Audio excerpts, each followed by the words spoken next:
আসসালামু আলাইকুম, শুভ সকাল। কেমন আছো আমার প্রিয় ভাই ও বোনেরা? আলহামদুলিল্লাহ, আমি তো তোমাদের দোয়া ও আল্লাহ পাকের অশেষ মেহেরবানিতে অনেক ভালো আছি। সকালে উঠে সকালের নাস্তা তৈরি করছি। আজকের নাস্তা হলো ডিম পাউরুটি। ডিম চিনি দিয়ে পাউরুটি দিয়ে ভাজবো। এটা খেতে আমাদের অনেক ভালোই লাগে যখন হাতে কোনো সময় থাকে না, ঝটপট নাস্তা করতে হয়। ঠিক সেই সময় আমি ঠিক এইভাবে বাসায় যদি ডিম থাকে, পাউরুটি থাকে, এভাবে সকালের নাস্তাটা তৈরি করে নিই। তো নাস্তা তৈরি করে নাস্তা খেয়ে নিয়েছি, চলে এসেছি রান্নাঘরে। রান্নাঘরে এসেছি, আজকে রান্না করব হলো মুরগির মাংস। এই মুরগির মাংসটা না আমার মা বাড়ি থেকে পাঠিয়েছে। এটা হচ্ছে বাড়িতে পালিত ব্রয়লার মুরগি, দোকানের কেনা না। এটা আমার মা বাড়িতে পুষেছে। একটা মুরগি প্রায় 8 কেজি ওজন হয়েছিল। তো হচ্ছে আমি দুপুরে রান্না করতেছি, সেই মুরগির মাংসটাই রান্না করব। আর এখানে হচ্ছে টমেটোর চাটনি। টমেটোগুলো না বেশ কয়েকদিন হলো ফ্রিজে পড়েছিল, তো একটু কেমন যেন হচ্ছিল, ভাবলাম টমেটোর চাটনি করে নিই। টমেটোর চাটনি খেতে তো অনেক মজাই লাগে।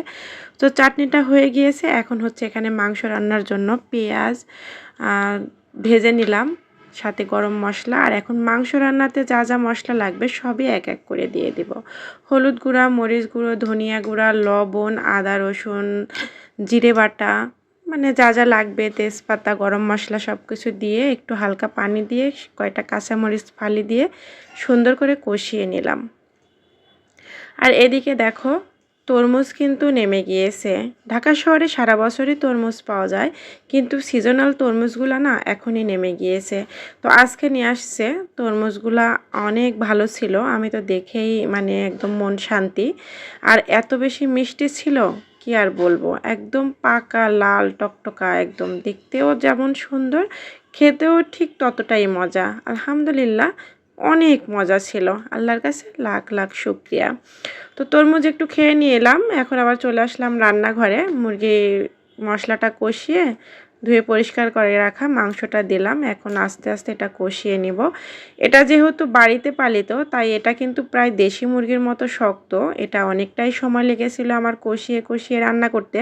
তো রান্নাবান্না শেষ করেছি, দুপুরে অনেক কাজ ছিল, করেছি, নামাজ পড়েছি, গোসল নামাজ সব কিছু শেষ করে এখন বাজে হচ্ছে 2:30। তো এই যে তিনজনে খেতে বসেছি। আজকের রান্নায় ছিল টমেটোর চাটনি, মুরগির মাংস আর ভাত, সাথে টমেটোর সালাদ। তো মানুষই আমরা তিনজনে একসাথে এই যে মাদুর পেতে নিচে বসে না একসাথে খেতে অনেক বেশি মজা লাগে। এই মজাটা না সবাইকে আর কি বলে বোঝাতে পারবো না। তো আমি প্রথমে চাটনি দিয়ে খেয়ে নিলাম, এখন এই যে একটু মাংস নিয়েছি, সাথে ভাত নিয়েছি। আর যেহেতু নাস্তাটা অনেক বেলা হলে করছিলাম, তাই দুপুরে না খাবার তেমন একটা মানে ইচ্ছে করতেছিল না, তেমন একটা খিদে ছিল না। তারপরেও যেহেতু খেতে হবে, তাই অল্প করে ভাত নিয়ে আমি অল্প করেই খেয়ে নিলাম। তো ভিডিওটি কেমন লেগেছে জানাবেন, ভালো থাকবেন, পরবর্তীতে আবার কথা হবে। আল্লাহ হাফেজ।